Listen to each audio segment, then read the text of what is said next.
En este segundo bloque de MD Noticias estamos recibiendo con muchísimo gusto a Catalina Botero, abogada, académica, ex relatora de libertad de expresión de la Comisión Interamericana de Derechos Humanos y también fue durante 4 años una de las voces del Consejo Asesor de Contenido de Meta, traduciéndolo Facebook e Instagram. Un gusto que estés esta mañana con nosotros. Un placer estar acá en Montevideo. Además viniste por pocas horas porque es en un simposio de desinformación que organiza el semanario Búsqueda, con chequeado de Argentina, financiado por la Unión Europea, en un tema que es muy delicado y cada vez más urgente, como es el tema de la desinformación, que incluso hace unos días hubo una reunión de 5 presidentes en Santiago de Chile, que estuvo el presidente de Colombia, donde tú sos originaria, y también de Uruguay, que el tema de la desinformación estuvo presente como uno de los riesgos a afrontar como un riesgo de democracia también, ¿no? ¿En qué situación ves que estamos parados, sobre todo en América Latina? En una situación excepcionalmente grave sobre todo para las democracias, porque la democracia es un proceso a través del cual la gente elige una preferencia política. Es muchas otras cosas, pero sobre todo es eso, es un proceso en el cual uno va y elige una preferencia política. Si uno no está adecuadamente informado, si hay campañas estratégicamente diseñadas para engañar sobre todo a ciertos grupos de la población, para que actúen en contra de su propio interés, pues van a votar por la persona que realmente no representa sus intereses, sus necesidades, y a eso es a lo que nos estamos afrontando. Yo creo que las campañas particularmente de este año, pero sobre todo las que se vienen en los años, digamos en el 26, 27, van a tener un problema muy serio de desinformación con unas autoridades que no están preparadas para responder. ¿Y quiénes son los grupos o los sectores que usan más la desinformación como mecanismo justamente para incidir? Entonces, la desinformación, por lo menos la que a mí me importa, no es que haya un par de personas mintiendo en Internet. Eso realmente, la gente miente en la calle, miente en los bares, miente en los boliches, miente... En todos lados. Sí, miente. Y otra gente no miente, digamos, y es normal y hemos podido convivir con eso. El problema es cuando hay estrategias de desinformación, es decir, personas que tienen un interés, muchas veces político, pero también puede ser económico, porque la desinformación produce mucho dinero, que implementan campañas con contenido que no tiene ninguna evidencia, pero que es escandaloso, que llama la atención, que hace que la gente se enganche con ese contenido, que genera indignación, emociones malsanas, tristes, como lo diría un gran escritor que escribió un libro sobre América Latina, en el que dice que somos un continente de emociones tristes, como la rabia, la venganza, la ira. Entonces, producen ese contenido, pero se aprovechan de todos los factores novedosos de Internet para amplificarlo. Inteligencia artificial, interacciones no humanas, robots, por ejemplo, la manera como operan los algoritmos y el modelo de negocios de las plataformas que hacen que se amplifique el contenido más inflamatorio y más perverso, salvo en las sociedades más sanas, en donde eso no pasa. Pero después podemos hablar de eso.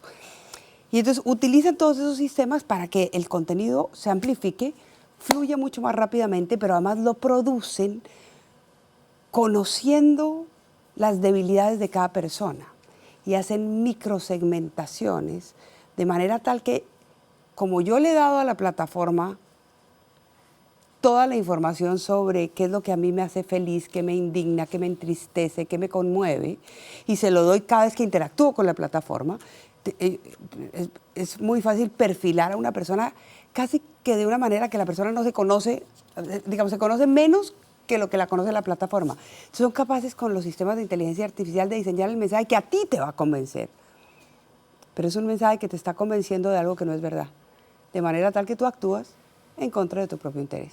Y eso es grave para la democracia. Esto se ha incrementado en los últimos años, digo, porque tú tuviste una experiencia bien interesante participando de ese consejo de Meta, bueno, viendo cómo trabajaban los verificadores y tal. Política que cambió, tú ya no estabas, pero cambió en enero de este año. Ya se advertía esta creciente desinformación, sobre todo la que tiene una, digamos, una incidencia o una intención de incidencia. Yo creo que esto lo sabemos por lo menos desde 2016. Con el Brexit. Y Cambridge Analytica. Y la pérdida del plebiscito en Colombia. Hay mucha gente que votó en contra del plebiscito por la paz. En Colombia hicimos un proceso de paz. Mucha gente votó en contra porque no estaba de acuerdo.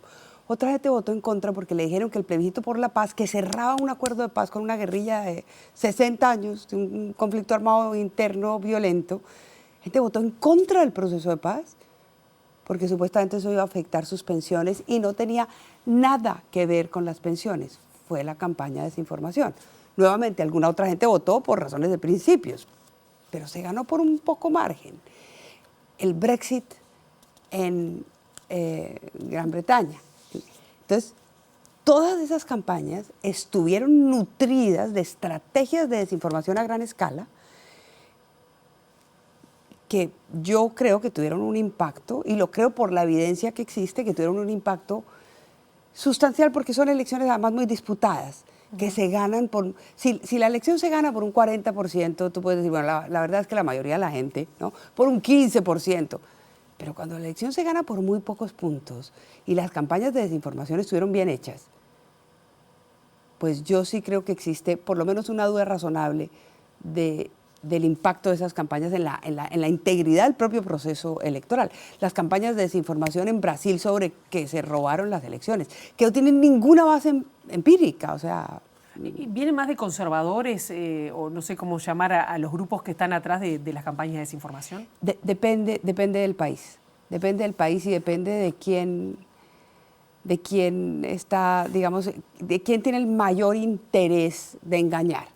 En Estados Unidos no hay la menor duda de que las campañas de desinformación están sobre todo impulsadas por los grupos de derecha. En algunos otros países, en Colombia, por ejemplo, hay campañas de desinformación impulsadas por personas más cercanas al actual gobierno. En El Salvador, por supuesto, copan las campañas de desinformación los troles y las granjas del presidente Bukele. Entonces depende de quién tenga el poder, la maquinaria, la capacidad, el dinero para impulsarlo. Recién mencionabas que los gobiernos a veces no tienen todas las herramientas para enfrentar la desinformación, ¿no? como tal.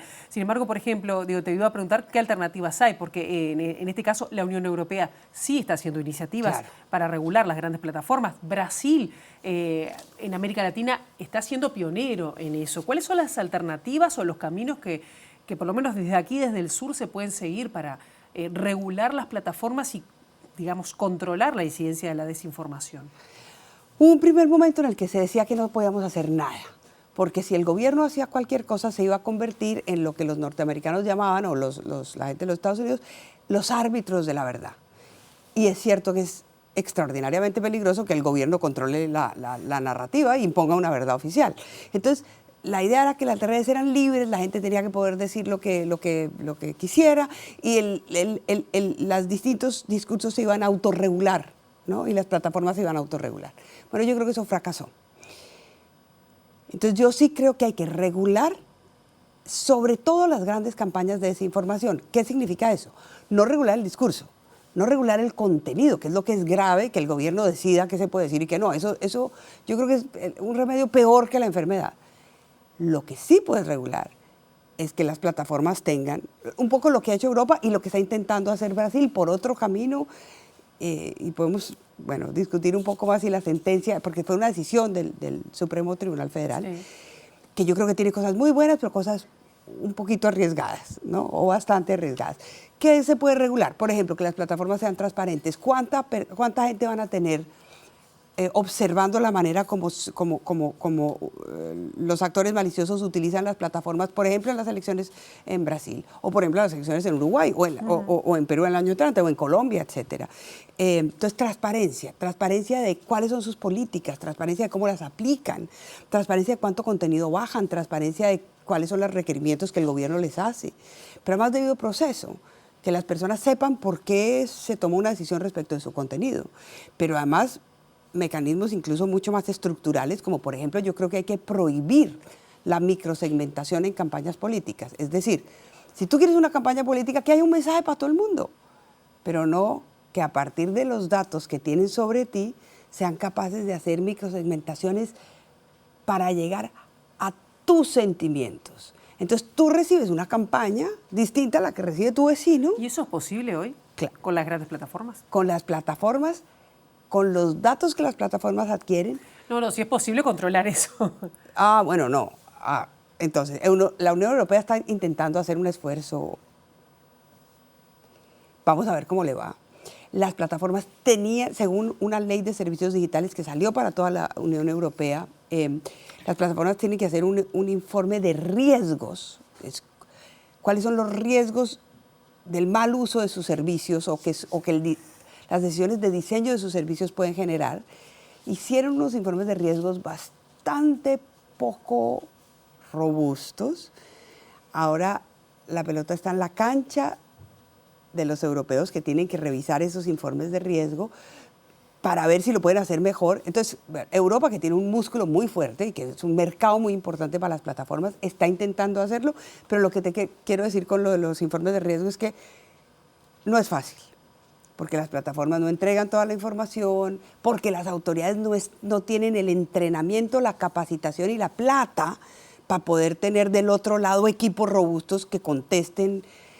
Pero yo creo que Europa está en el camino correcto. Bien, tenemos que ir cerrando, pero la última pregunta que te quiero hacer, porque justamente además los BRIC cuestionaron a los actores que son estadounidenses, por ejemplo, el que administra los dominios globales, también que los gigantes tecnológicos sobre todo están en Estados Unidos, y te uno ahí, bueno, ¿cuál es la debilidad que ves en el caso de Brasil? ¿El camino es la gobernanza más estatal, multilateral y sobre todo con una visión del sur, en el caso de América Latina? Sin duda lo mejor es una gobernanza más regional.